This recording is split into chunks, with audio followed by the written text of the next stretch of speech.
চেনা জানা খুশির রাজ্য থেকে হঠাৎ আমি কোথায় ঠিকরে পড়লাম।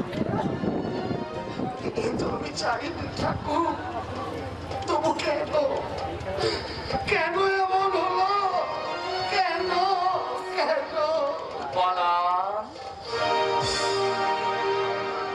বিনয়, তুই হঠাৎ এত রাত্রে? কলকাতা থেকে সরাসরি বিপিন বাবুকে বাড়িতে এসে উঠেছি। আবার কিছু বলবি? বলবো, তোর জন্য একটা ব্যথা আমার বুকের মধ্যে নজর দিয়ে ওঠে, তারই তাড়নায় আমি ছুটে এসেছি।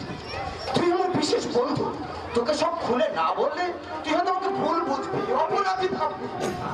আমি সবই শুনেছি, আর কিছু বলতে হবে না। তুই বিশ্বাস কর, এটা আমার এতটুকু মত ছিল না। ভালোই তো হলো রে বিনয়, রাজকন্যার সঙ্গে দুদিন পরে রাজত্বটাও পেয়ে যাবে। কিন্তু তুই কি পেলি? এ জগতে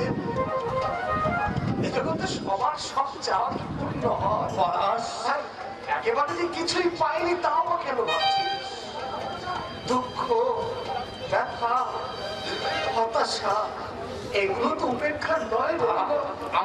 আমাকে ক্ষমা করতে পারবি? আরে তুই তো কোনো দোষ করিস না। নুপুরকে তুই ভালোবাসিস, জেনে তোর জিনিস আমি কেড়ে নিয়ে যাচ্ছি, এটা কি আমার দোষ নয়? এই জন্যই তো তোকে একদিন বলেছিলাম